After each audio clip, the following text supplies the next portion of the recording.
Here are 10 lesser known but really fabulous places to go and hang out in Alameda.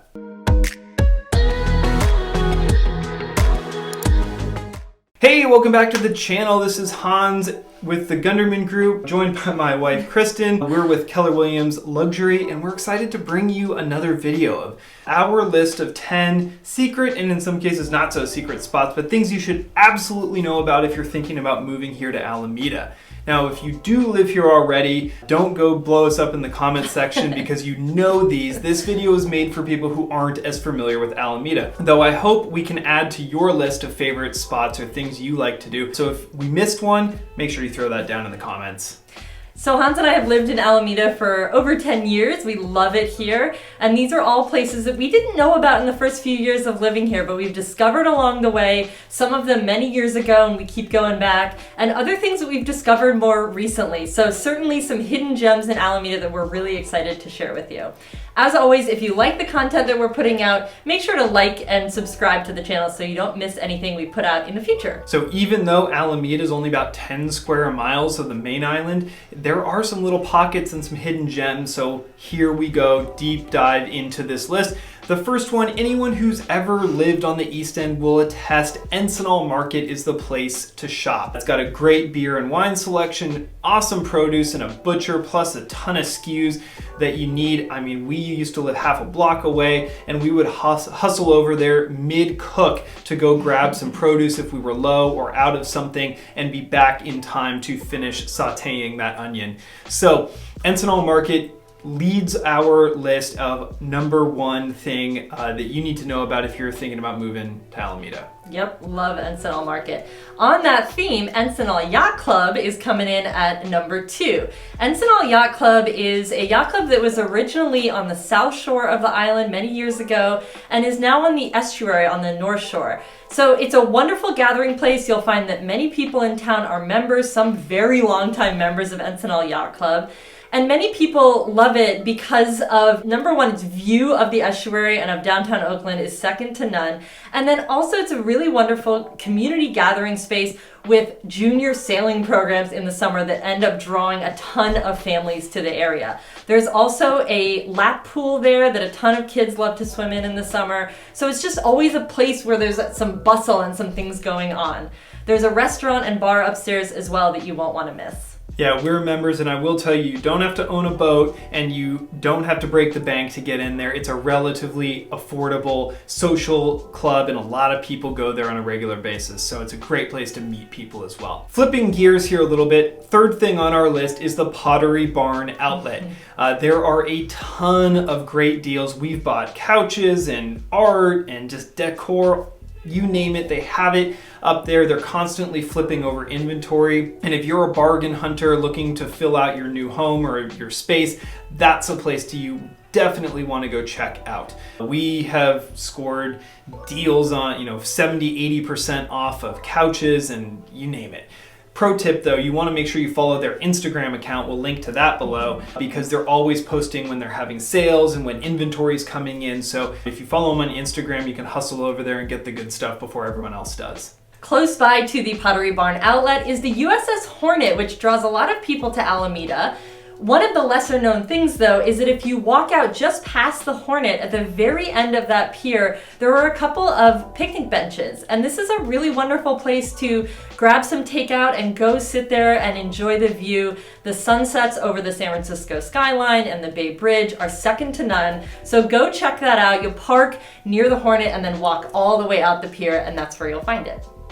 And not so far from that picnic experience, you can actually have a full restaurant experience. There's a new restaurant out there called Saltbreaker, which is right around the corner from Almanac Brewery, which is a fan favorite. Anyone on the island knows Almanac, but Saltbreaker is brand new. So definitely a place where you can actually get some food up on the base as well as have some beverages. So one to put on your radar and go check out if you're up that way. Yeah, fabulous interior design in the Saltbreaker and really good food, so go check that out.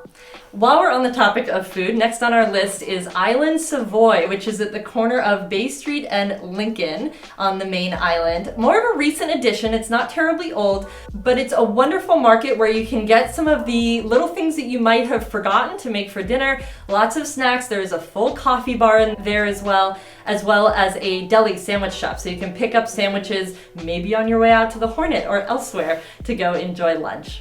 So in that vein, on Central, in that small little business district, is a place called Lazybird Coffee. They have amazing sliders and little breakfast burritos there every morning, plus a ton of great baked goods. You're definitely going to want to check that out, plus the coffee is fabulous. And in addition, if you're not in sort of that West End, Gold Coast area, and you're a little more in the central part of the island, Mosley's Cafe, which is down at the very end of Grand Street. You park at the boat ramp, you walk around the path.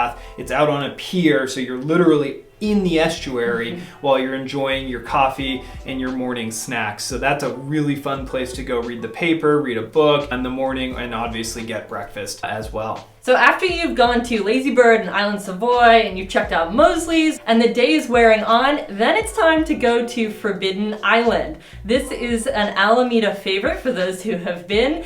It is a tiki bar on the island, not far from Island Savoy. Forbidden Island is at the corner of Sherman and Lincoln. It has really low ceilings. It's kind of a dive bar, but it's amazing. Give it a shot. The menu is all rated in terms of skull and crossbones. So 1 skull and crossbones is not very strong, whereas 4 skull and crossbones, very strong. So go check out their very inventive drinks. Have a really fun night at Forbidden Island. They do actually have outdoor seating there, so you can be in the outside when it's nice, but when it's not so nice, you kind of get into that low ceiling, fun atmosphere for a good tiki bar experience. So when you wake up in the morning and you're ready to go for a walk or a run and burn off all those calories, the place to do that is the next thing on our list, which is the path that parallels Bayview, but it's on the water side. So it's actually on the behind side of all of the houses. It runs between the house properties and the high tide line there on the mud flats, and it's an unpaved, very sort of meandering path that runs along the shoreline. You get a great view of the water in the city,